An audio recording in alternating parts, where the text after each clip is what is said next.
Salam saudara sekalian yang dikasihi Tuhan. Saya bersyukur hari ini boleh menyapa saudara sekalian melalui renungan hari ini. Dan saya akan membawakan renungan dengan judul Berhikmat itu penting. Terdapat di dalam Amsal pasalnya yang ke-21, ayatnya yang ke-16 sampai ayatnya yang ke-19. Saya akan membacakan, Bapak Ibu Saudara sekalian silahkan menyimaknya. Orang yang menyimpang dari jalan akal budi akan berhenti di tempat arwah-arwah berkumpul. Orang yang suka bersenang-senang akan berkekurangan. Orang yang gemar kepada minyak dan anggur tidak akan menjadi kaya.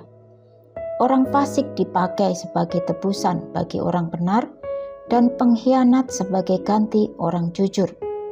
Lebih baik tinggal di padang gurun daripada tinggal dengan perempuan yang suka bertengkar dan pemarah. Saudara sekalian, kita semua pasti tahu bahwa kitab Amsal ini penuh dengan nasihat-nasihat yang berhubungan dengan kehidupan kita sehari-hari. Jadi meskipun kitab ini umurnya sudah sekian ribu tahun dan banyak revisi-revisi, tetapi isinya tetap relevan di dalam kehidupan kita sampai saat ini. Penulis Amsal juga menasihatkan kepada setiap kita semua bagaimana pentingnya jika kita hidup berhikmat di hadapan Tuhan. Apa jadinya jika kita hidup tidak berhikmat?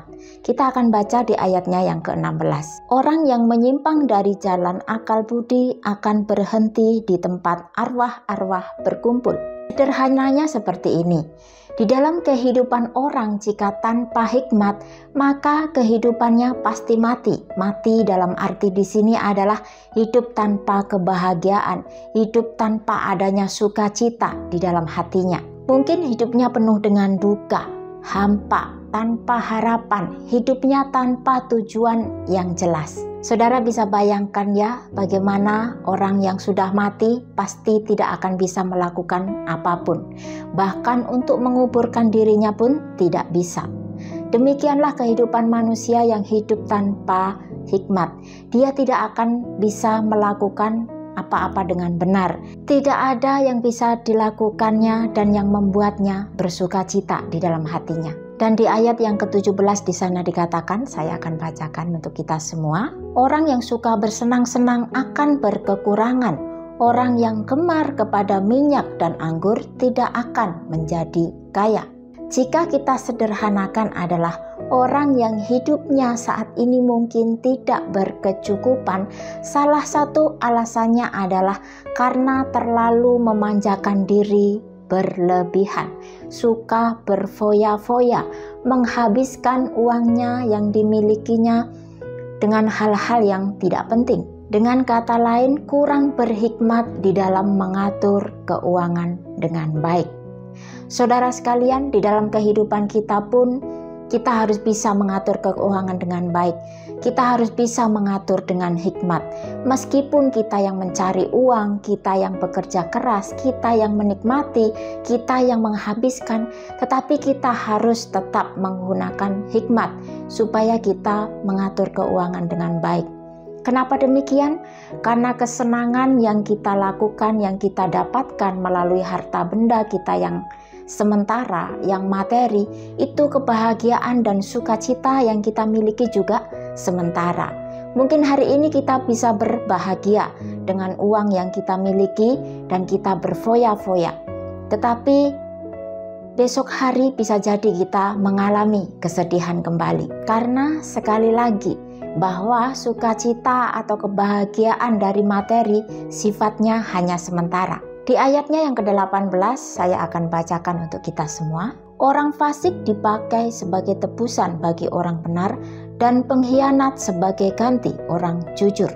Ini adalah sebuah gambaran di mana ada orang yang hidup benar di hadapan Tuhan dan juga ada orang yang hidup tidak benar atau mungkin bisa disebut orang jahat di hadapan Tuhan. Seolah-olah orang yang hidup jahat itu memiliki kuasa dan selalu menang di atas kehidupan orang yang benar di hadapan Tuhan.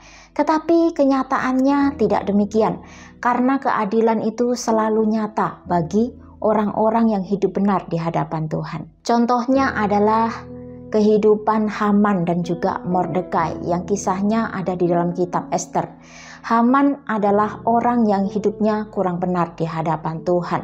Kemudian bertemu dengan Mordekai yang pada saat itu Haman ini adalah orang yang memiliki jabatan yang harusnya dihormati, yang harusnya dihargai. Tetapi Mordekai tidak melakukan hal itu, dan itu yang membuat Haman ini tersinggung, membuat Haman ini marah terhadap Mordekai.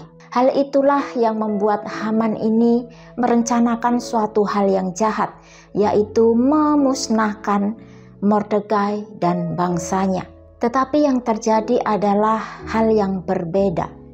Seharusnya Mordekai yang akan digantung mati, tetapi yang terjadi adalah sebaliknya. Hamanlah yang digantung mati.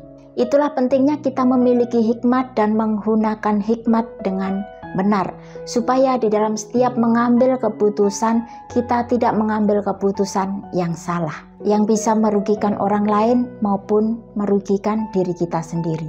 Di ayatnya yang ke-19 kita akan bacakan untuk kita semua. Lebih baik tinggal di padang belantara daripada tinggal dengan istri yang suka mengomel dan marah-marah. Melalui ayat ini menjelaskan kepada setiap kita semua bahwa sebenarnya setiap orang itu membutuhkan akan kedamaian atau kehidupan yang tenang. Tetapi kita hidup dengan orang banyak, khususnya di rumah. Mungkin kita hidup bersama dengan orang yang berbeda karakter, pemikiran berbeda, pendapat yang berbeda, sehingga menimbulkan perdebatan, bahkan menimbulkan pertengkaran. Jika hal ini terus terjadi, maka tidak akan ada kedamaian atau ketenangan di dalam hati maupun hidup kita. Sehingga Amsal mengatakan lebih baik hidup di padang belantara, yang menggambarkan bahwa ini adalah tempat yang sepi, ya tempat yang jauh dari keramaian dan kekacauan.